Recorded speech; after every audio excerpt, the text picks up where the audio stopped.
में डालेंगे इसलिए सर जी क्लासेस में लेंगे क्या बस क्लास। अब पहला क्वेश्चन क्या है?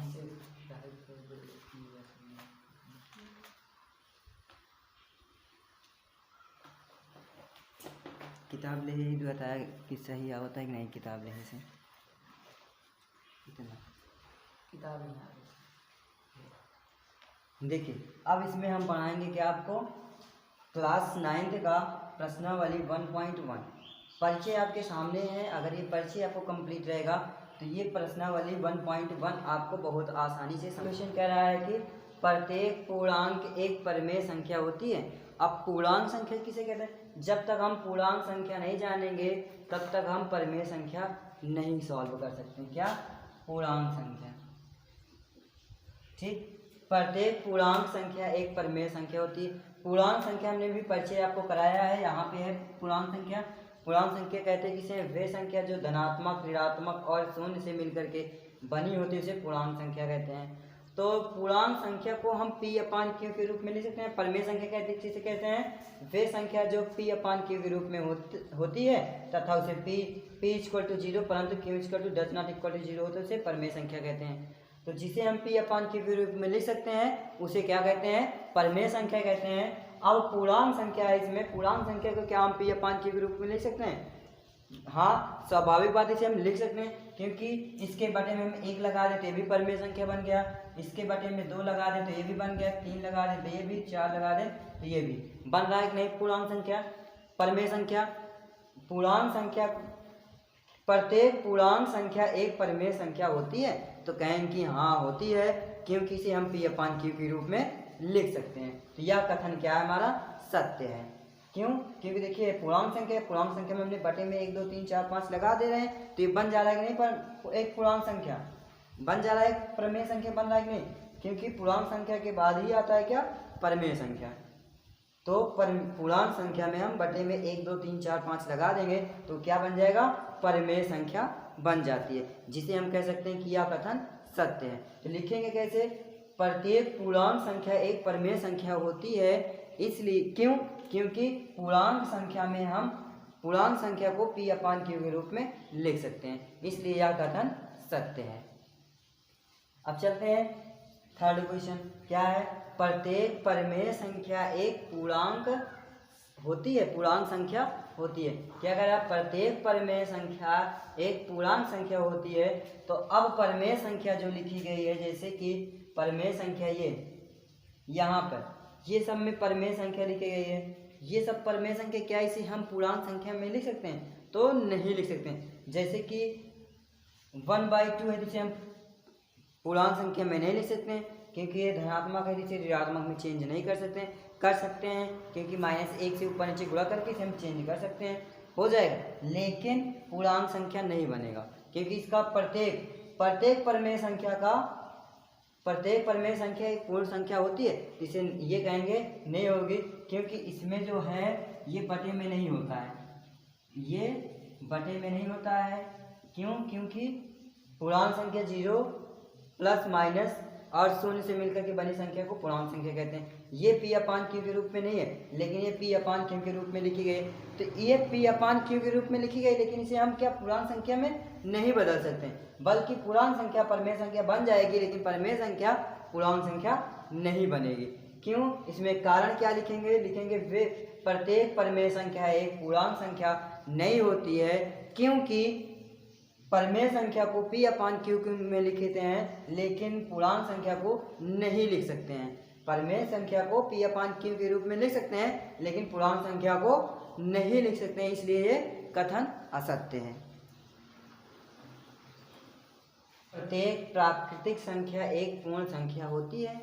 तो जो है प्राकृतिक संख्या के बाद ही तो हमारा आया है क्या? पूर्ण संख्या।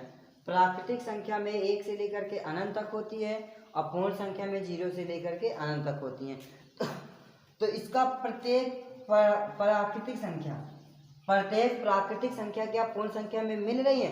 तो देखो प्रत्येक प्राकृतिक संख्या जो ऊपर है वही पूर्ण संख्या में भी मिल रही है। तो इसे हम क्या कह सकते हैं कि प्रत्येक प्राकृतिक संख्या एक पूर्ण संख्या होती है, क्योंकि प्राकृतिक संख्या का प्रत्येक अंक पूर्ण संख्या में मिल जाती है या बनती है।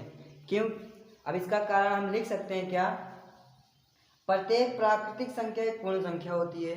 ठीक, अब देखिए प्रत्येक प्राकृतिक संख्या एक पूर्ण संख्या होती है नहीं, प्रत्येक प्राकृतिक संख्या का प्रत्येक अंक जी 1 से लेकर के अनंत तक होती है, लेकिन पूर्ण संख्या का क्या होता है, 0 से लेकर के अनंत तक होती है। तो प्राकृतिक संख्या से ही तो मिलकर के बना है क्या, पूर्ण संख्या। अगर प्राकृतिक संख्या ना होती तो पूर्ण संख्या ना बनती, तो प्राकृतिक संख्या से ही तो मिलकर के बनी है पूर्ण संख्या। तो प्राकृतिक संख्या ना होती तो पूर्ण संख्या ना बनता, तो प्राकृतिक संख्या से ही मिलकर के पूर्ण संख्या का निर्माण हुआ है। तो इसलिए कह सकते हैं कि प्रत्येक प्राकृतिक संख्या एक पूर्ण संख्या होती है, क्योंकि प्राकृतिक संख्या से ही पूर्ण संख्या बनी।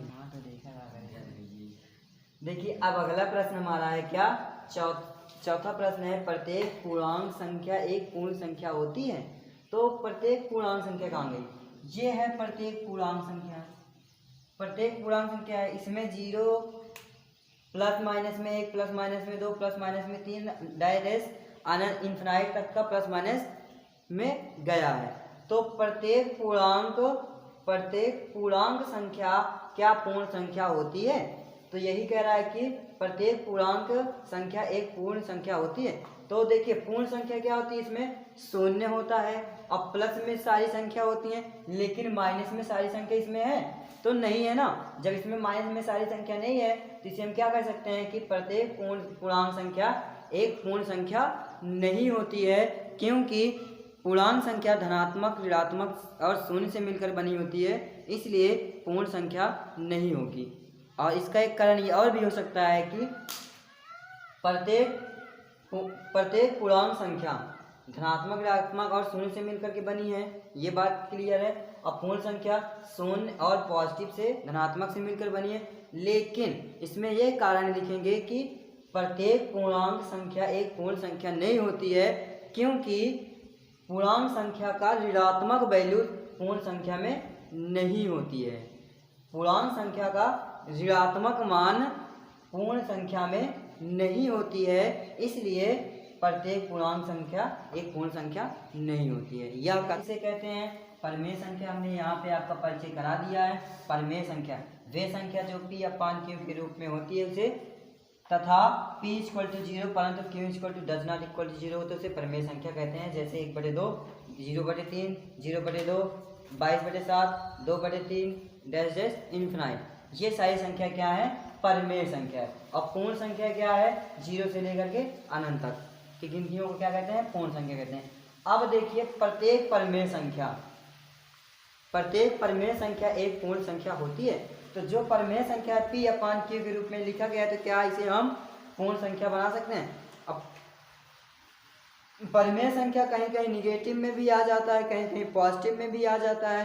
तो पॉजिटिव और निगेटिव में जब आ जाता है तो पॉजिटिव वाला तो हमारा लगभग कुछ संख्या पूर्ण संख्या बन जाएगी, लेकिन सभी पूर्ण संख्या नहीं बनते हैं। जैसे कि 2/3 है, इसे हम पूर्ण संख्या नहीं लिख सकते हैं क्योंकि पूर्ण संख्या नहीं बनेगी, लेकिन 4/4 लिखेंगे तो इसे काटेंगे तो बराबर में 1 आ जाएगा, ये पूर्ण संख्या बन जाएगी। और उसके बाद 5/5 करेंगे, इसे काटेंगे तो ये पूर्ण संख्या बन जाएगी।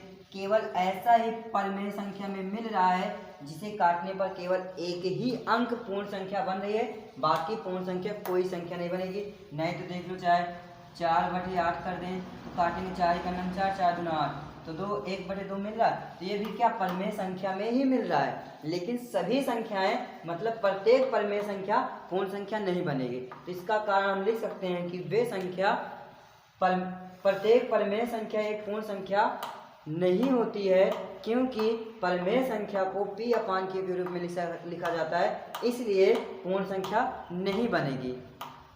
यह कथन क्या है, असत्य है। इसी के साथ हमारे सत्य और असत्य क्वेश्चन क्या हुआ, हमारा खत्म हो गया कारण के साथ। अब लगाएंगे अगला सेकंड सवाल। अब चलेंगे अगली सवाल, दूसरी सवाल देखेंगे। उसमें दूसरी सवाल में कह रहे हैं कि क्या 0 एक परिमेय संख्या है।